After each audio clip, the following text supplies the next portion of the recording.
manifest and unjustifiable chaos and cruelty caused by President Trump's executive order is now on full display here at SeaTac Airport. The illegality and the unconstitutionality and the religious discrimination of his executive order is now on full display at Seattle International Airport. And the gross incompetence and ineffectiveness of this action without notice to local officials whose job it is to run the airports is on full display here at SeaTac Airport. First, I want to address the gross cruelty of this.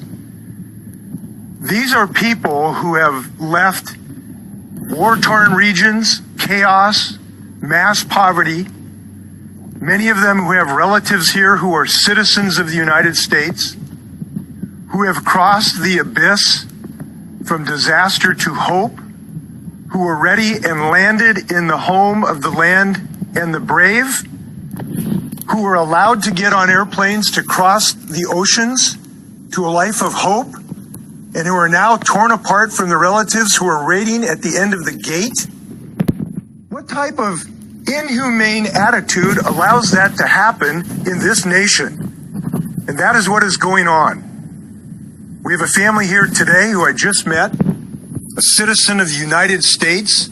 The Donald Trump administration allowed her husband to get on a plane in Vienna, waiting to get in the arms of his wife, but didn't let him go the 6 feet across this gate to embrace his wife. What type of cruel attitude based on demagoguery and fear does that to people, to anybody? And it won't stand.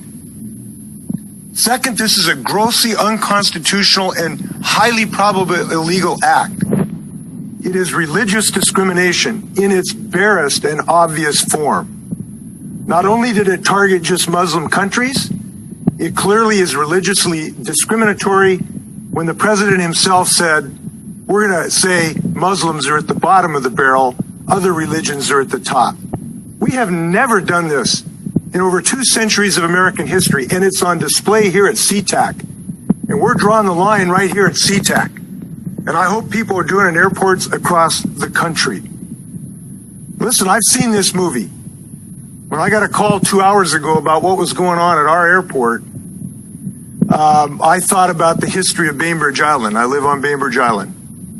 75 years ago, we saw this movie again, where because of fear, the American government issued another executive order in February 1942 that rounded up American citizens who were of Japanese American ancestry because of fear and only fear, and sent them to camps for years.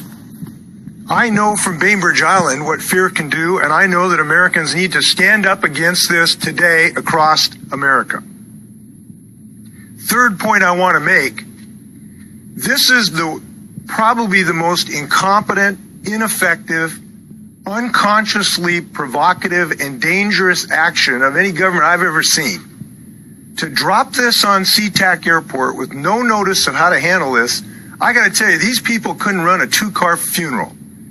And it's very disappointing to see our federal government create chaos in our nation. And let me note, these just aren't refugees. These are business people who now might be in the high-tech sector. They might be physicians. They can't leave the country now to leave because they can't get back in, even though they're legally here in this country.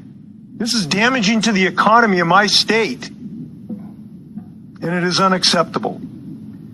So I called the White House about an hour ago. I talked to Justin Clark. He's in the Intergovernmental Affairs. He was the highest ranking person I could reach, and I expressed my profound disappointment and hope that they would reinstate just a little bit of humanity and common sense in this country and allow these people who are in transit to cross the oceans and let them finish the last 6 feet when we told them they could come into this country. He indicated he would pass my thoughts alone and hope that I could reach the Chief of Staff. That has not happened as of yet. I have also talked to the Attorney General's office. The Attorney General is now examining what options we have. It is difficult, though, because, frankly, the judicial system is being held hostage here, too.